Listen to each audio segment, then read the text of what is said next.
Welcome in to Lock In Live for NFL Week 1 with Uncle Phil. I'm your host, Matt. Thanks, everyone, for joining us this Sunday morning. Uncle Phil, how are you doing? Man, I'm fantastic. Couldn't be more hyped for this NFL season. It has been a long time coming. Again, kind of like I said yesterday in the college, some people don't listen to college, some people just listen to pro, but some people have to wait all year for Christmas. We get it twice. We get it at the start of football season and at the end of the year. So, look, man, I'm super excited about it. I put in the work over the off season. And couldn't be more hyped about this coming up NFL season. I think it's going to be, if the first two games are any indication of how this season's going to go, we should be in store for a very exciting season. Awesome. And before we jump into your Week 1 NFL picks, how are you feeling about this week? I know you just said, you put in the work all off season. You're looking forward to the season. Yeah. What do you think about this week specifically? Yeah, look, I mean, typically in my notebook, I put in 6 picks, either betting a side or betting a total, I also do 4 teasers. I whittled it down. Finally got 6 picks that I like because I love a lot more than 6 picks today. And also in the teasers, I had way more than 4 teasers, but I settled on just whittling it down to 5. So actually, there's 11 picks in my notebook today. Man, couldn't be more excited about that. Like I said, I love NFL football, and I feel really good about this. Look, there is a system of how you play Week 1, and over almost 40 years of doing this, I figured out the system of how you play Week 1. So Week 1 is typically a very profitable week for me. So I'm excited about this. But again, just be careful. Because Week 1 is like your ex. It's a dirty little liar. So anyway, so just make sure that, we make money today, but then we move on and kind of forget a lot of what you see today, because what a lot you see this week and potentially a little bit of next week is not exactly reality. Definitely. Well, let's start off strong. Where are we heading first, Uncle Phil? Yeah, we're headed to the Big Easy, first of all, and we're watching Arizona coming to visit New Orleans. New Orleans has probably one of the worst teams in the NFL this year. Wouldn't be surprised at all if they finished with the worst record. The only bonus for them is they get to play Carolina a couple times this year. Who knows if they're – and Carolina may be good this year. We don't know. We'll find out a lot about Carolina today. But Arizona – don't let last year slide at the end of the year, which is very typical for a Kyler Murray team. Starts off strong, slides at the end of the year. Don't let that fool you, because remember, again, Kyler Murray, Arizona Cardinals start strong in the first year. Jonathan Gannon is an excellent coach, and we're not sure about Kellen Moore yet. And again, they just don't have much to work with. Cap space is not very friendly to them. They don't have a single quarterback on their entire roster that has won a single game in the NFL. So, look, I think it's a tough road to hoe. I'm taking Arizona -6.5 for my first best bet. My second best bet, staying in the South, but sliding over east a little bit to Jacksonville, where Carolina's coming to visit. Look, these teams both dramatically improved on offense. Liam Cohen's biggest addition to the Jacksonville offense for this. And Carolina's got a great group of young wide receivers and a stout offensive line. McMillan coming in as their first draft pick is going to be a difference maker of that team. What they haven't really improved upon is their defenses that much. These defenses still are weak, and both offenses, which are now a little bit more supercharged, should have their way. This NFC South typically goes over the total as well, and that's what we're going to do today. We're taking the over in the Carolina-Jacksonville game, over 46.5 points as my second best bet today. Love it. And can you tell us a little more what you have in the notebook as far as bonus picks? Yeah. I've got one bonus pick today. Man, I've been waiting to play this game all off season. It's one that fit couple of different metrics for me or system plays for me on week one. So I couldn't be more excited about as far as week one, as far as about my bonus pick. But like I said, I like all of my picks. Like I said, there's a lot of system picks that are built into week one of how you kind of do things and look at things on this without revealing too much of what I look at and what I do and what I've accumulated in stats for over 40 years. This is a good system for me. Week one is typically a really good week for me. I'm ready to get fired. I'm ready to get come out strong out of the gate. Love it. And let's get after it. The best part of the show, the question section. We got a few comments that came in. JD said, "Let's go, Andreas. Let's have a Sunday." We're with you, but let's get to some specific questions. So first off the line, we got Nicholas McCoy on X. He says, "Thoughts on the over in the Falcons Tampa Bay game?" I'm trying to make sure that I didn't play that one. That was actually one that I whittled off, but I like that game. Again, another NFC South. Those teams typically go over, but that's not in the notebook. So it was one of the ones that I had in the notebook. Like when I had started off my big list, I think I had like 12 best bets today, and then I was like, okay, I got to whittle that in half, and that's one of the ones that got put to the side. Obviously the reason why I put it aside with Wirfs being out for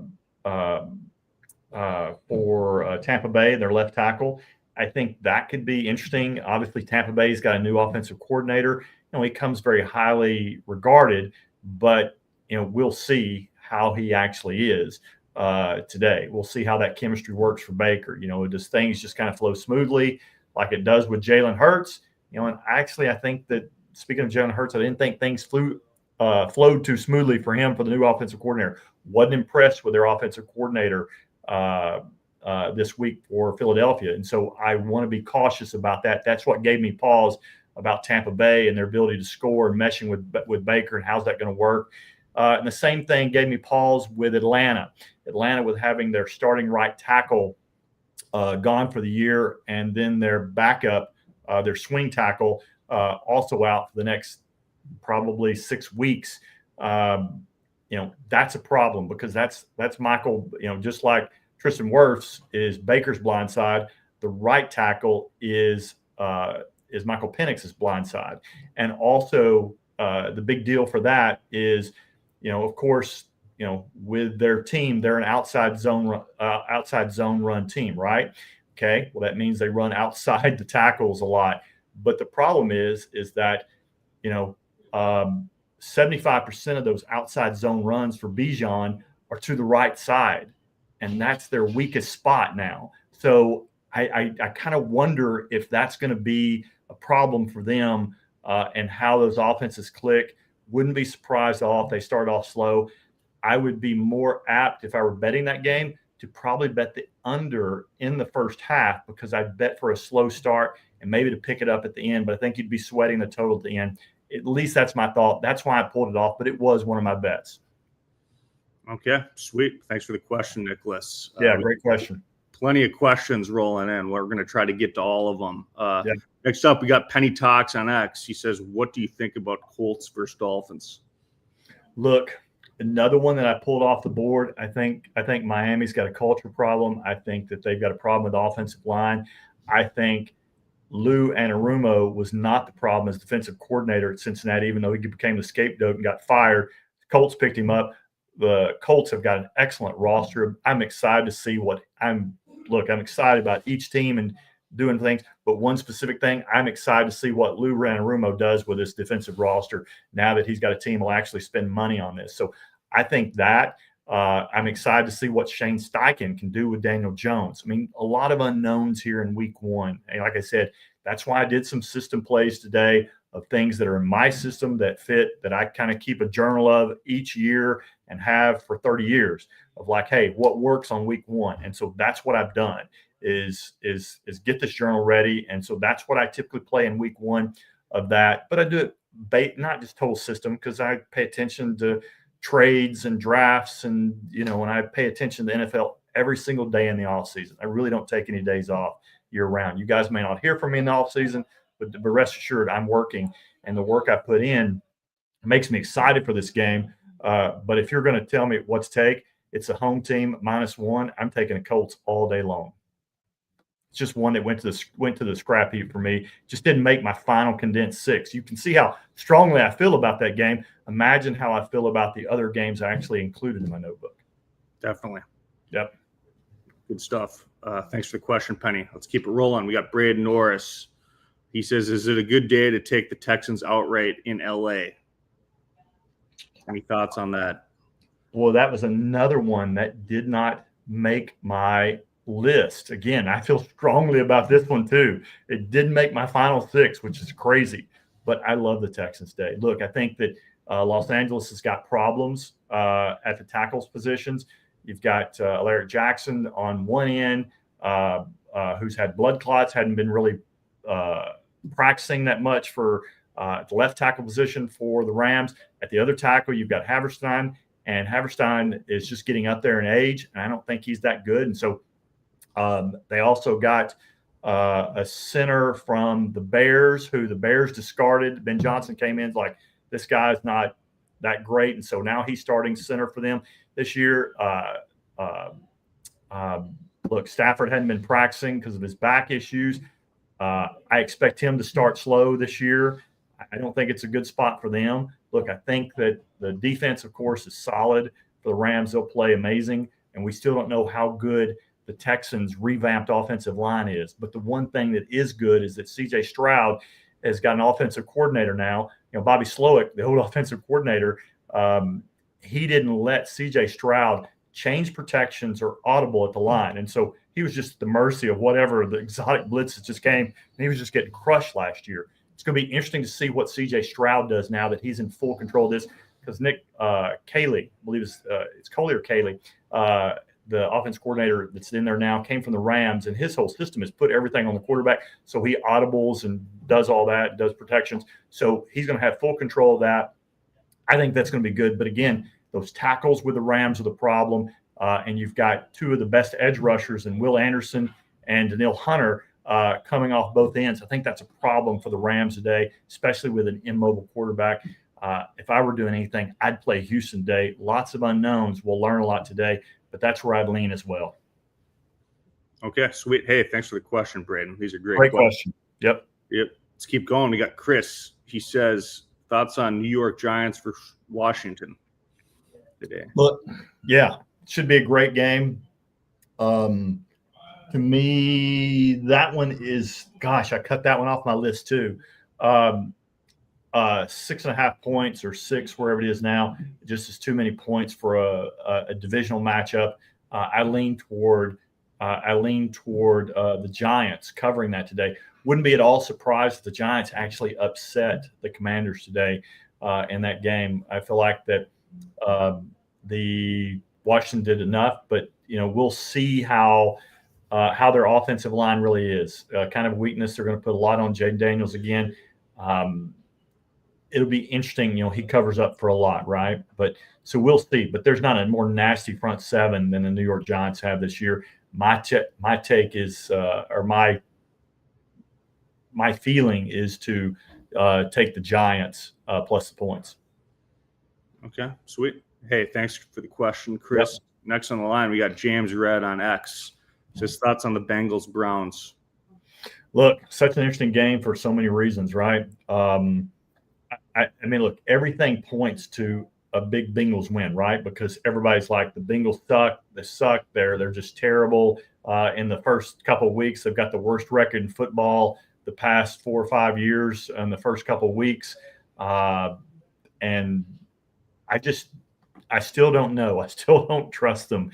And again, I have to be able to trust them with my money and with yours, because it's a heavy responsibility to be coming on here and telling people what I like and what I don't, because it's, certainly some people it influences, and I want to be very cautious about that. So I don't fully trust the Bengals right now, because I don't really trust that, hey, just moving Al Golden in and taking the place of Lou Anarumo is your fix for your defense. It's not the fix. The problem's the Browns. The Browns don't spend money and they let people go. They again, did a 1-year deal with Trey Hendrickson, and I'm just like, come on, it's just it's not a very well run organization, and from the top, and of course the top filters everything down, right? So for me, I look for that game. Like I said, I did pull that one off. If anything, the gut says lean toward the Browns, but just because on history. But for me, I'd probably lean the other way. I'd probably take Cincinnati because they're probably tired of hearing everybody say this, and I would imagine that they're going to be one of the more popular bet dogs today. So I would probably lean towards Cincinnati slightly to cover the spread. But the main thing for me is I would probably lean toward the over because, again, I don't think either one of these I think Cincinnati will carve up Cleveland's defense, and I think Cincinnati's defense is still bad. And I think that Cleveland has the opportunity. The only thing that keeps me hesitant about that is that I don't think Cleveland's got a really good running game this year, so I'm kind of concerned about that. So that's where I would do. That's kind of how I look. That's the angles of how I'd kind of dice and slice that game. Good stuff. Hey, thanks for the question, James. We'll take a few more. We got MD on X. He says, any thoughts on Baltimore versus Buffalo tonight? Yeah, tons of thoughts on that game. I'm going to apologize to you because I'm going to that's not in the notebook. I keep Sunday night games, primetime games out of the notebook, and I play them publicly. That one's going to be there, and it's going to be on X. Expect it to be there. Expect to drop on X 1 hour before the show. And quite candidly, it's probably my strongest pick of the entire day. And that's saying something because I really love these games today. Love it. Looking forward to that as well. Yep. Off to a hot start and enjoy that game tonight. You bet. We'll take one or two more. We got Andrew from Dallas. Good to see you, Andrew. He says, do you think the weather will play a part in any of the games today? Yeah. Yeah. Hey, Andrew. Hey, good to hear from you, man. Hey, I know you asked that question yesterday. Sorry we didn't get to that same question yesterday as well. Look, I think that the weather will play a role potentially in that Carolina-Jacksonville game, but the way the weather looks like it's timing up, looks like it's going to hit right as the game kicks off. So if there's a lightning delay, I don't think it's going to interrupt the game. I think it's just going to delay the start of the game. So I do think it's going to take an effect there, but otherwise I don't see a big effect in any other locations. Oh, survivor pick. My survivor pick is, the two strongest ones right now. I'd probably go with, at first of the season, I divide all those up. So I've got several different ones just so I don't get blown out with some crazy thing that happens the first of the year. But Denver and Arizona are the two best picks on the board to me right now. Sweet.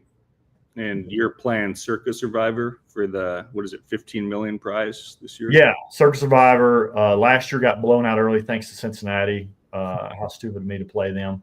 But you can actually understand why I'm gun shy now this year about playing them because of that. But even though I do think they're going to win and convincingly against the Browns today. But the past 2 years before that, I was top 100 2 years in a row out of 15,000 people. So I expect to get there again this year. I expect to win it this year. Okay, sweet. One more question from Kevin on Instagram Live. He says, are you playing the Monday night game? Bears-Vikings. Oh, yeah. Yeah, I will be playing that. Obviously not in the notebook it'll be a public game. I'll be dropping that on X again about an hour before the show starts. Okay, sweet. All right, looks like we're about 70 minutes till kickoff, week one. Yeah. Any final thoughts before we take off? Yeah, look, going to be a really great week. If you have a system, then use it. Stick to it. Don't play out of your system. If you don't have a system, I do. Please, follow me and join me. We'll all make money together. But either way, it should be a really fun week. But again, don't make any wide sweeping assumptions based on this. One of my, it's not an all-time best cinematic movie or anything, but one of the funny movies that I enjoy is one called Hall Pass. And there is a character in that movie. His name's Coakley. And Coakley is this guy who is this older guy who they're at this wedding or not at the wedding, they're at a club, and he's just talking about, hey, when they're like, oh, this girl's super hot, and he's like, no, she's not, and he puts up his hands kind of like the U, and he puts it just by herself. He goes, hey, she's standing a bunch of girls that not good looking, and she's making herself look good, and they're like, do this trick, and so by herself, and they're like, oh wow, that really does work. But it's kind of the same thing about this. It's like, are the teams good that they're playing? Is the team like really great that they're playing, or is the team bad? Because you're like, everybody's like, oh my gosh, Dallas is really strong this year, because they probably should have won the Eagles game. And then you're like, well, are the Eagles, did they cut away too much of their rushing? Because they had to sign Zadarius Smith right after the game to try to bolster that rush defense because they can't get a pass rush. And any NFL quarterback's going to carve you up in that scenario. So just be careful about making too sweeping assumptions about this week, because you don't know if the team that they're playing is good. And just, again, try to forget last year, because last year, teams turn over, different day and age. So, guys, hey, really appreciate all of you. Thanks for tuning in, and we're going to have a day, and we're going to have a season. All right, guys, have a good day, and we'll see you soon. Let's